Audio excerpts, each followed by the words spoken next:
And we're moving on to Dr. Amy King, who's a lecturer from the Strategic and Defence Studies Centre at ANU, is going to take us to Japan.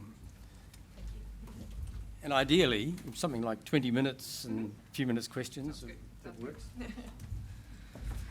Well, hi, good to be with you all today. So in the next 20 minutes or so, I want to touch on four key topics. So first we'll look very briefly at Japanese domestic politics, then Japan's changing security policy, spend a little bit of time on the Japan-China relationship, and then finally touch on the impact of the Trump election and what this might all mean going forward. So let's first start with Japanese domestic politics. And I think if we look back over the last 12 months or so, and really since the Abe government came to power for his second term, what we've seen is very strong support for the Abe prime ministership. He, up until the last couple of weeks, which I'll come to in just a moment, enjoyed strong popularity of around 50 or 60% support. At the last election, the House of Councillors election in July last year, he and his coalition with the Komeito party returned about 60% of the seats. And so together with sort of various other sort of coalition of like-minded parties and independents, he now controls 2/3 of both the upper and lower houses in the Japanese parliament, which is very significant for one of those thorny issues in terms of revising the Japanese constitution. There is technically now the support to have the supermajority that would be needed if Abe wanted to present a revision of the constitution to the Japanese public to vote on in a referendum. Now, I think that's actually not likely because the nature of the coalition that he has is one that doesn't actually support large-scale changes, but at least he has that supermajority. However, the support for Abe and for the coalition is not so much about Abe himself being extremely popular. It actually stems a lot more from the fact that there's a very weak opposition. There's sort of been scandals among the main DPJ opposition, which was then reformed into the Democratic Party, but just on the whole, a lack of organisation and a lack of voter attraction to opposition parties. Now, I mentioned that Abe's support has changed somewhat in the last couple of weeks, and some of you may have come across recent stories about the strange phrase hypernationalist kindergarten is not something that you normally hear, but a hypernationalist kindergarten in Japan, which I won't get into the details of, you can look that up online, but which has embroiled Abe in yet another of these kinds of nationalist issues which the Japanese voting public is very sceptical about and very nervous about. In this case, a Japanese kindergarten run by a woman who has very strong links to a political party, Nippon Kaigi, which has very revisionist nationalist views, very anti-Chinese Korean views, but which was particularly caught up in a scandal because the government managed to purchase some land at a very cheap price, probably not entirely above board, and Abe and his wife were linked to this school. So we'll see where that goes. Abe has actually pledged that should he and his wife be found to have actually had any wrongdoing, he will resign his post. So potentially a grave outcome, but we'll see where that goes.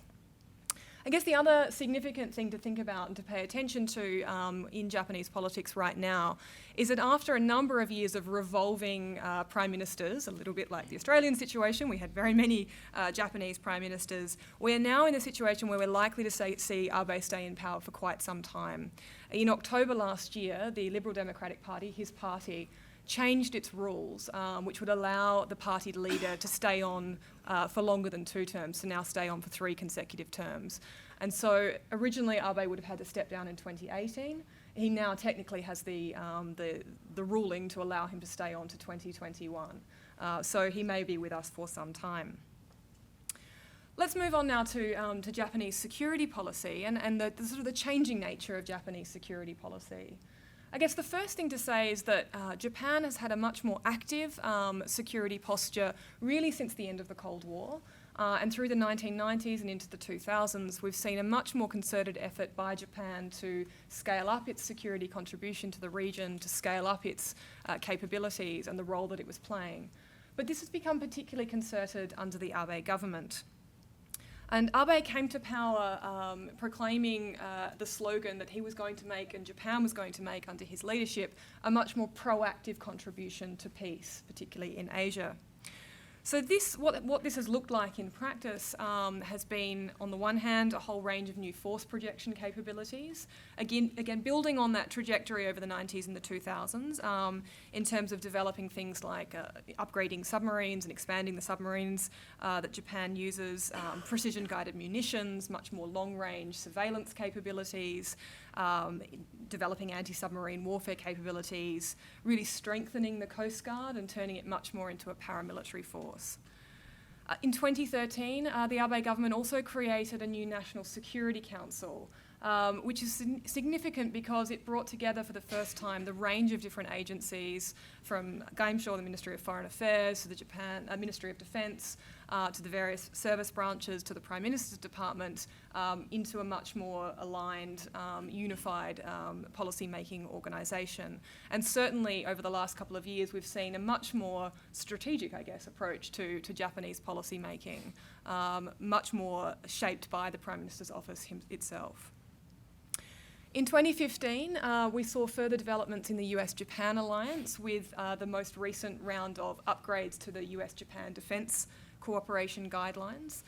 And these guidelines, which again, something that's evolved over many decades, but the most recent round of revisions really were designed to allow much closer interoperability of US and Japanese forces.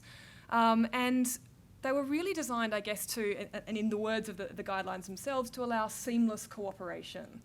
Previously, there'd been quite a big distinction between peacetime and wartime operations, between defence of Japan proper and regional contingencies. And the new guidelines are designed to really break down those barriers, those definitional terms, to allow much more seamless cooperation between the two countries in a range of different kinds of contingencies. The guidelines are also designed to expand cooperation between the two countries in maritime cooperation, in terms of cybersecurity, in terms of outer space military cooperation as well. And most crucially, they were designed to allow Japan to use force to defend US forces in protecting things like US shipping operations, in missile defence, in terms of logistical support in regional conflicts. The other, I guess, major sort of shift in Japanese security policy under the Abe government has been the process in 2014 and then in 2015 to reinterpret the Japanese constitution and to introduce a host of new security bills to allow Japan to recognise the right to participate in limited collective self-defence operations. So what does that mean in practice? Well, the 2015 security legislation now allows the Japanese self-defence forces to use force to come to the aid of a foreign country, which is in a close relationship with Japan, is the terminology that's used, if three conditions are met. So the three conditions are: one, that the attack threatens the Japanese people's right to life, liberty, and the pursuit of happiness; two, that there are no other means short of force to repel the attack; and three, that the use of force is limited to the minimum extent necessary. So the Japanese self-defence forces are now permitted to provide rear area logistical support to friendly countries, and they're now permitted to respond in grey zone contingencies in Japanese territorial waters and airspace. So again, this helps to break down that distinction between, on the one hand, peacetime and on the other hand, wartime operations. And this grey zone concept was really a way of responding to what Japan saw happening in the East China Sea. So to respond to Chinese actions that were not declarations of war by any means, but were certainly contingencies which the Japanese Coast Guard or the Self-Defence Force may wish to operate in. We've also seen, and I should mention on the security legislation, that the fact that we have these very tight three conditions is a product of the bargaining that Abe had to undergo with his coalition partners, particularly Komeito in the Japanese legislature. Japan's more active security role and security posture is an incredibly controversial issue. The Japanese public remains very, very reluctant for Japan to play this more active role. And there were quite extensive protests in Japan throughout 2015 in the lead up to this security legislation. So, Abe was not able to go as far as he wanted to, and Komeito really did sort of rein him in, I suppose, in terms of the kinds of operations and the conditions under which the self-defence forces would be permitted to use force. Under Abe, we've also seen much greater spoke-to-spoke cooperation between Japan and other US allies, particularly Australia. And this builds on, I guess, the last 10 years of closer Australia-Japan security cooperation since the 2007 security partnership that was signed between the two governments. And over the recent sort of few years, we've seen high-level agreements between the two sides on things like defence cooperation, military logistics, information sharing and technology cooperation. So that the relationship has certainly been upgraded, and the two countries are talking to each other much more on a whole range of issue areas. We've also seen much more concerted effort between Japan, Australia, the United States and occasionally other countries to put forward joint statements on maritime security affairs, and particularly in responding to what they see as a common challenge by China in the East and South China Seas. So much more sort of collective joint language, if you like, on those sorts of issues. And when Abe made his visit to Sydney in January this year, there wasn't a huge amount to announce during that visit, but certainly an agreement between the two sides that they would continue to pursue deeper defence cooperation. And then finally, I guess we've seen very extensive, renewed efforts by the Abe government to look outward a lot more, for Japan to do much more in the region, and particularly in Southeast Asia and India. So unlike previous governments, Abe has made a huge effort to visit the ASEAN countries. He's visited all 10 on multiple occasions in some cases. He has made pledges of kind of non-military equipment, if you like, but things like patrol boats to the Philippines and Vietnam to assist with issues in the South China Sea. Japan has become much more involved with humanitarian assistance and disaster relief activities in Southeast Asia, has tried to scale up Asian Development Bank infrastructure and aid funding to Southeast Asia. And just this morning it was announced that Japan will dispatch its largest warship, which is the Izumo-class helicopter carrier, who I guess the primary focus of that warship is anti-submarine warfare, but it also I guess has a peacekeeping and HADR capacity as well.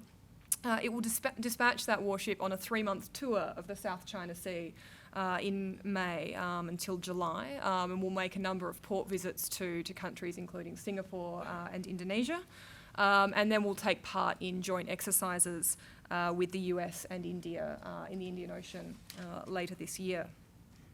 So certainly a much more concerted effort by this government than previous to really look towards Southeast Asia to scale up Japan's cooperation with those countries and to take, I guess, much more of a concerted strategic approach to linking together Japan's economic, aid, military, foreign policy initiatives towards Southeast Asia.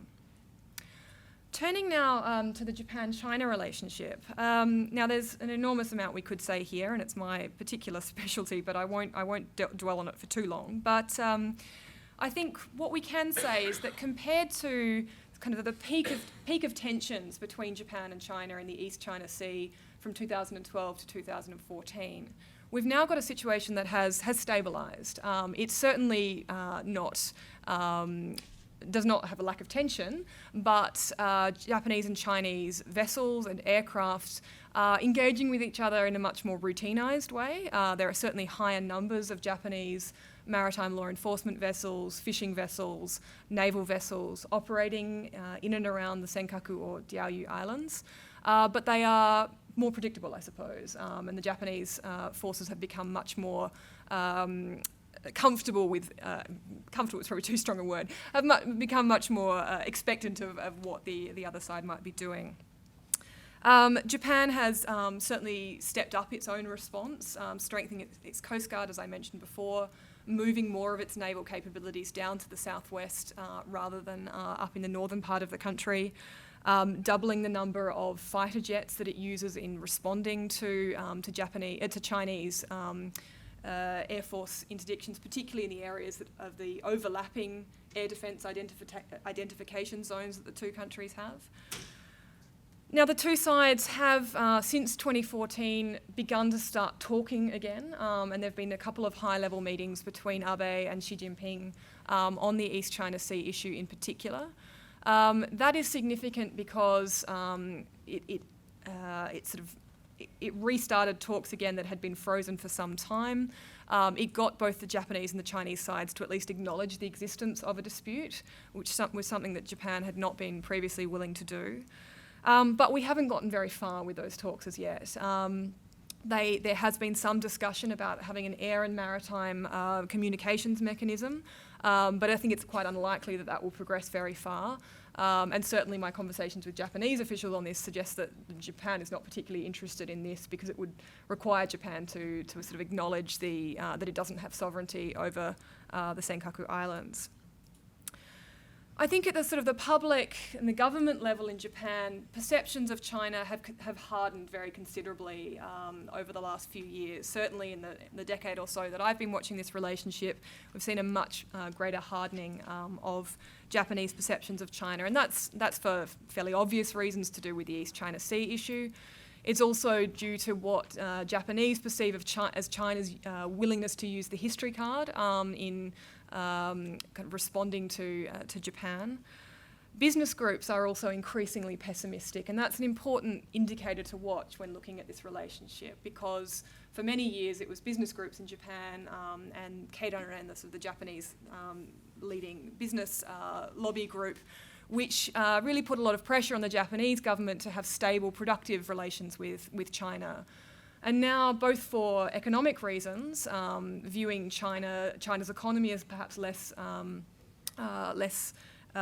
important to Japan, and also viewing the Chinese economy as perhaps turning down, but also for political and security reasons, the business community as well is much, much more pessimistic about the future of the Japan-China relationship, and urging the Japanese government to take a firmer line on things like the East China Sea and possibly even the South China Sea dispute, although still a much greater reticence for Japan to become engaged in the South China Sea issue.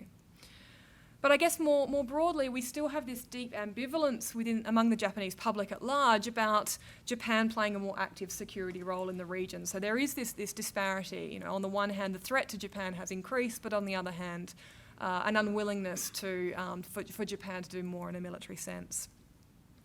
I guess the fundamental dilemma in the Japan-China relationship is a very, very difficult one. On the one hand, China wants to lock in the post-war order created after World War II, in which Japan has this very unusual role. Japan is, constrained militarily, locked into that position with the US-Japan alliance. But of course, really almost since it was signed, the US-Japan alliance has actually been used to facilitate Japan's remilitarization, and the US has always called on Japan to do more. So we have this strange situation.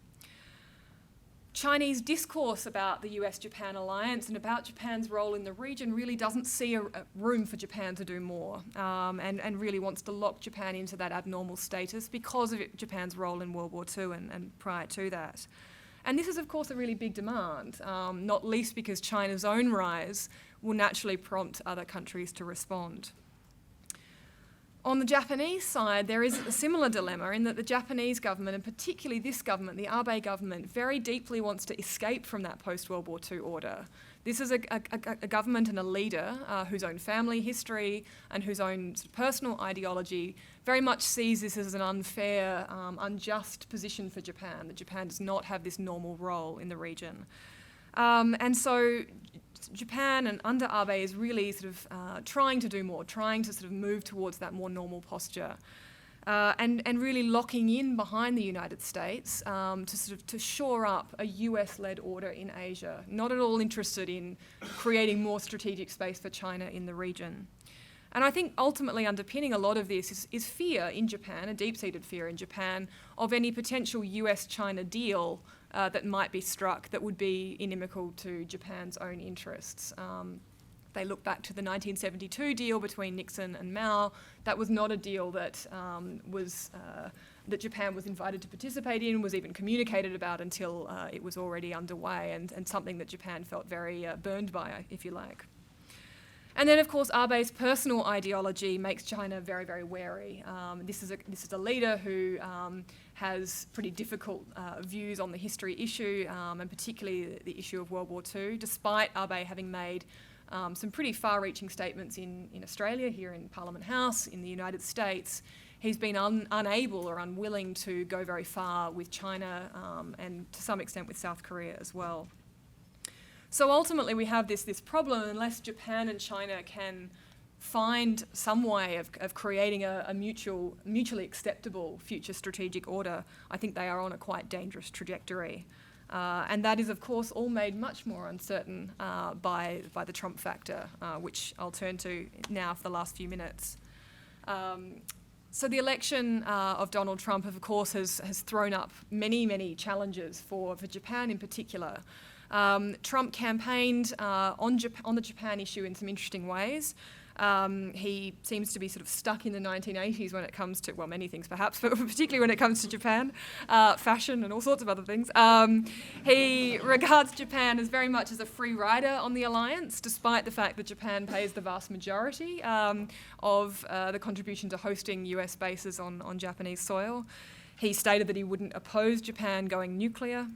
He regards very much Japan as an unfair trader, and again, free riding. And he, of course, pledged and has followed up on that pledge to abandon the TPP. Now, the TPP is particularly difficult for Abe because he expended so much political capital at home on passage of the TPP. For Abe, it was a crucial part of his Three Arrows economic policy and of using external pressure, in this case the possibility of a US-Japan deal, to force very tricky domestic economic reforms, to force some of the most protected parts of the Japanese economy to open up. Of course, strategically, TPP was also very important to Japan, as it was here in Australia, as a symbol of US engagement to the region.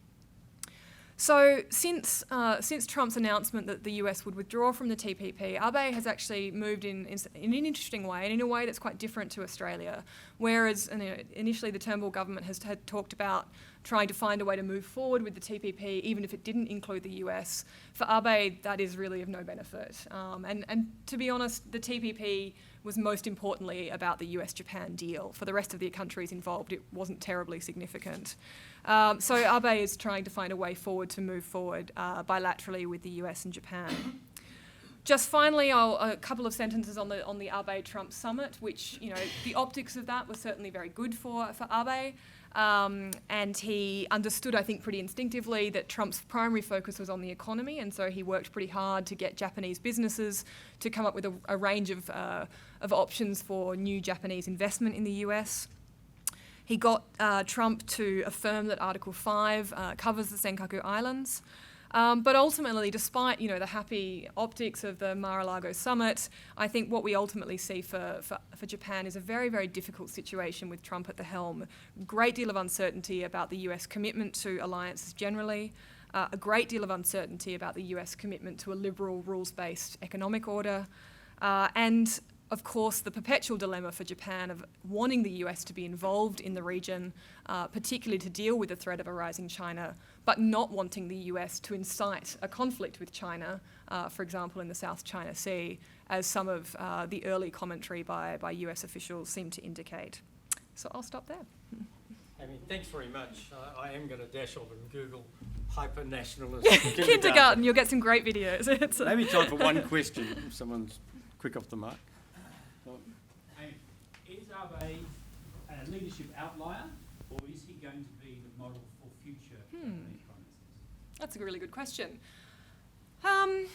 Look, I'm not an expert on Japanese domestic politics, so I'm slightly outside my comfort area here. But I think by having entrenched the LDP rule change to allow party leaders to stay in power longer term, there's now some structural conditions that will allow future prime ministers to potentially stay in power. And secondly, with things like the National Security Council and strengthening the PM's office, again, some structural conditions that might allow future prime ministers, regardless of their political bent or their ideology, to play that kind of role that he has played. Do you think that strategic vision is being entrenched as well? I think it has. I think he has a much stronger view of this idea of, overcoming the post-war order, escaping from that, wanting Japan to do more. But Japan doing more in the security realm has been pretty consistent since the 1990s, I would say. Abe has just sort of knit it all together, probably in a more effective way.